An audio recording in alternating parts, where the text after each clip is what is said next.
one. Booster ignition.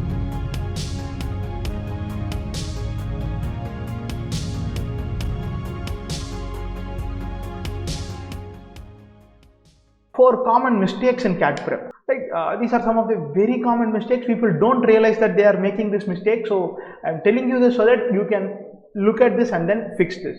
Right? Noti Shirtan. This is Latin for know thyself. Right? People start with a topic and then say, hey, I want to cover a topic. I want to cover 18 topics and then 24 topics and then 32 topics. People want to cover topics one after the other, and then they go hit a mark and then feel bad that they did not score really well. Right? You should know yourself and then own your strengths and weaknesses and make a preparation plan. Right? Preparation plan per se is again not to be super detailed, not to be day level, hour level oriented. It has to be at least on a weekly, monthly level. You have to say, hey, in this month I will finish these 8 topics in quant and these 25 puzzles in DLR, and then I will choose to read for at least some 80 hours this month, probably 100 hours this month. Right? So you make a calculation, make a commitment on a month level, and you create that commitment based on who you are, what is the strength of this paper, and how does your strength matches with the strength of this paper. And I will even go one step above and then say, whenever you take a mock, the important things you should realize is 2 parts to it. One is what are your wrong answers, and then see how you can fix them. The other part is what are your right answers. Have you done it the right way, or was it fluke, or was it a roundabout way? Is there any way you can improve? Every millisecond matters, every second matters, which means if you can improve upon something, you should be improving. You should not look at a question and then say, hey, I got the right answer for this question, so I don't have to analyze this in my mock. That is loads of something. Right? You got to analyze every single question and then say, okay, I solved it by this method, but there is a wonderful method sitting in, and I believe I can pull that method off with enough practice, and now I am going to practice 25 questions solving this type of question using that method. Right? That is how you improve. Right? So know yourself is really important, because unless you know what your strengths are, what your weaknesses are, what you are afraid of, you cannot improve. Knowing the weaknesses, knowing your strength, knowing yourself is the first step in terms of getting to a better score. To revise or not, that is the question.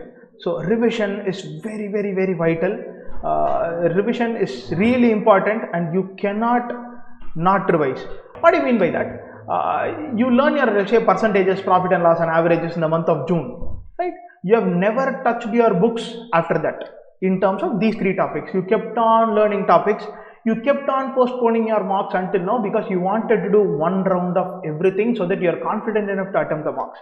Inside your head, you are thinking that your percentages, profit and loss, and whatever the third subject is, topic is, you are confident that, hey, I studied this thoroughly, very clearly. Right? But when you take a mock, you really suck at it and you get really bad scores on those 3 ideas.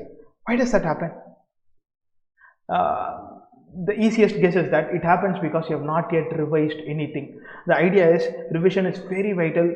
It is said that in about 24 hours, people lose about 50% of what they retain or what they study, what they learn. Right? So in that case, revision becomes really important. So you got to give it to yourself to say, hey, I'm starting my preparation. I learn for a lot of time. I learn for 95% of my time. I'll revise for 5% of my time. Right? 3 weeks, 4 weeks down the line, you will learn for 60-70% of the time. You will revise for 30% of the time. Right? The more items you learn, less time you have for learning, but more time you need to dedicate for revision. Right? Revision is very vital. At any point of time, if I ask you, hey, when was the last time you touched percentages or profit and loss or some one topic? It should not be greater than 2 weeks, 2.5 weeks, 3 weeks tops, not more than that. Right?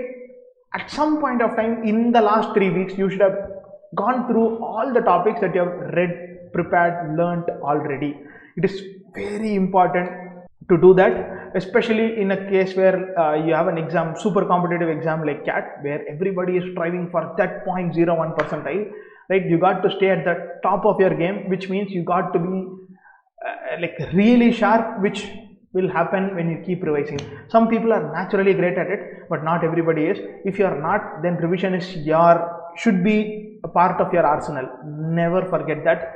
Revision is really important, but a lot of people don't give value to revision. So if you are someone who can give value to revision, then it will make so much more sense. Your scores will go up so much more compared to others. So remember that.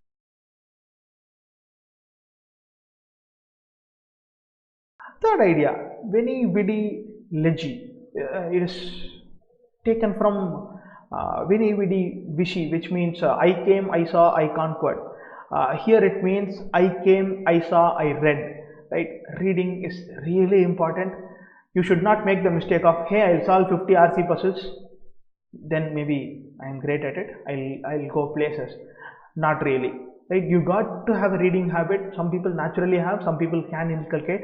So you got to make sure you read really well. You read loads of articles. Check out Bharat's reading list. The link will be available in the description and in the comments as well. So repository of about 500-600 articles posted almost a day a week, about 5-6 articles posted every week, right? Hand-picked, curated. That is the most vital part. So you got to tell yourself, hey, by the time CAT happens, I would have read at least 400 articles from this. Then you're good to go. You don't need to practice even one RC. I can tell you hand on heart, you read 400 articles from today until the exam, your VA, and you attempt only mocks, your VA RC scores will skyrocket. But you got to do it with faith. You got to do it without having any ulterior motives, but to enjoy reading. Right? So don't think that, hey, I'm reasonably alright. I'll do some RC puzzles here and there, and then maybe I'll score great. Reading has become a really vital part in terms of getting a great score in VRC section. So 1/3 of this exam, fabulous opportunity. If you read really well without sweating a lot, you can score really well. So remember that.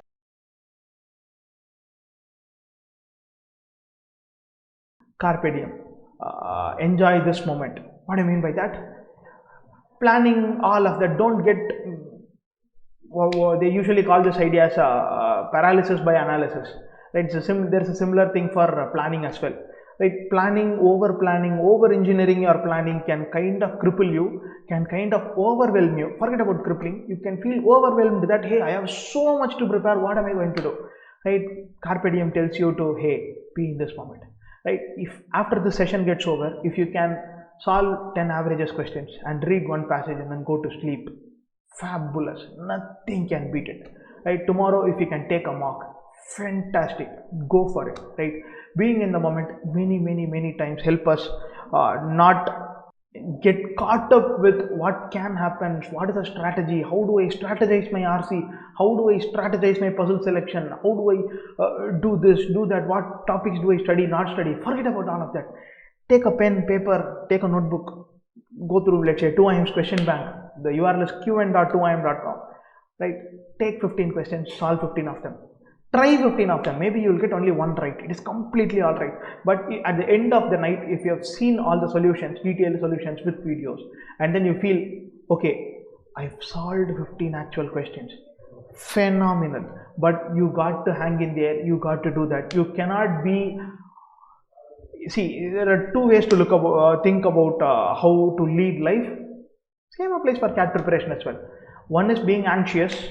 The other one is being really worried. One is you're worried about what can happen in the future. You're worried about what happened in the past. You're either in the past, you're constantly thinking about, hey, last time this happened, last mock this happened, I screwed this up, screwed that up. Or you're always anxious about next mock, what will go wrong, how am I going to manage all of that, right? Forget about all of them. Prepare, study today. It is important.